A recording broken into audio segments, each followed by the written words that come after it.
ದೇವನಹಳ್ಳಿ ತಾಲೂಕಿನ ಆರದೇಶಹಳ್ಳಿ ಗ್ರಾಮದಲ್ಲಿ ಸರ್ಕಾರಿ ಜಾಗದಲ್ಲಿ ಅಂತ್ಯಕ್ರಿಯೆ ಸಂಬಂಧಿಸಿದಂತೆ ಗೊಂದಲ ಮತ್ತು ಹೈಡ್ರಾಮಾ ಸಂಭವಿಸಿದೆ. ಗ್ರಾಮದ ಹೊರವಲಯದ ಸುಮಾರು 4 ಗುಂಟೆ ಜಾಗದಲ್ಲಿ ಕಳೆದ 30 ವರ್ಷಗಳಿಂದ ವೀರಶೈವ ಸಮುದಾಯವು ಅಂತ್ಯಕ್ರಿಯೆ ನಡೆಸುತ್ತಿದ್ದು, ಈಗಾಗಲೇ 30ಕ್ಕೂ ಹೆಚ್ಚು ಗೋರಿಗಳು ನಿರ್ಮಾಣವಾಗಿವೆ. ಆದರೆ ಈ ಬಾರಿ ಹೃದಯಾಘಾತದಿಂದ ಮೃತಪಟ್ಟ 40 ವರ್ಷದ ವ್ಯಕ್ತಿಯ ಅಂತ್ಯಕ್ರಿಯೆಗೆ ತೆರಳುತ್ತಿದ್ದ ವೇಳೆ ಕಂದಾಯ ಅಧಿಕಾರಿಗಳು ಮತ್ತು ಪೊಲೀಸರು ತಡೆದಿದ್ದಾರೆ. ಅಂತ್ಯಕ್ರಿಯೆಗಾಗಿ ಮೃತದೇಹವನ್ನು ಸ್ಮಶಾನ ಜಾಗಕ್ಕೆ ಕೊಂಡೊಯ್ಯುತ್ತಿದ್ದಾಗ ಮಧ್ಯದಲ್ಲೇ ತಡೆದ ಪರಿಣಾಮ ಸ್ಥಳದಲ್ಲಿ ನೂಕಾಟ, ತಳ್ಳಾಟ ಹಾಗೂ ಗಲಾಟೆ ಸಂಭವಿಸಿದೆ. ಈ ವೇಳೆ ಮೃತದೇಹವನ್ನು ರಸ್ತೆಯಲ್ಲಿ ಇಟ್ಟು ಪ್ರತಿಭಟನೆ ನಡೆಸಿದ ಘಟನೆ ಕೂಡ ನಡೆದಿದೆ. ಸ್ಥಳೀಯ ವೀರಶೈವ ಸಮುದಾಯದವರು ಅಧಿಕಾರಿಗಳ ನಡುವೆ ಆಕ್ರೋಶ ವ್ಯಕ್ತಪಡಿಸಿದ್ದಾರೆ. ಘಟನೆ ಕುರಿತು ವಿಶ್ವನಾಥಪುರ ಪೊಲೀಸ್ ಠಾಣೆ ವ್ಯಾಪ್ತಿಯಲ್ಲಿ ಪ್ರಕರಣ ದಾಖಲಾಗಿದೆ.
ಯಾರ ಜಾಗದಲ್ಲಿ ಅನ್ಕೊಂಡು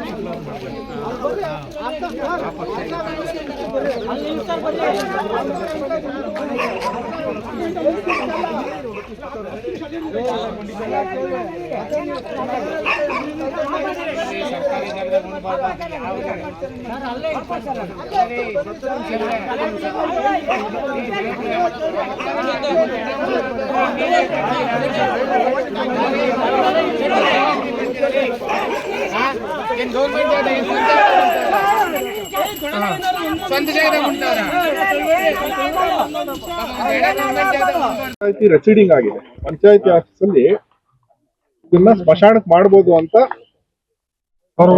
ರೆಸೊಲ್ಯೂಷನ್ ಮಾಡಿದ್ದಾರೆ.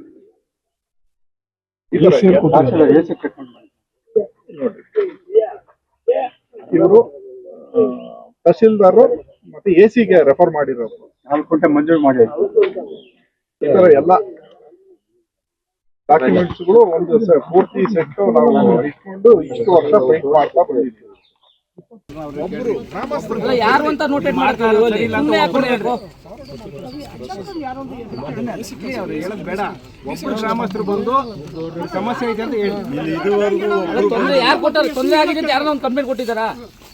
ಯಾರೊಂದು ಒಬ್ರು ಹೆಸರು ಹೇಳಕ್ ಹೇಳಿ ನೋಡೋಣ.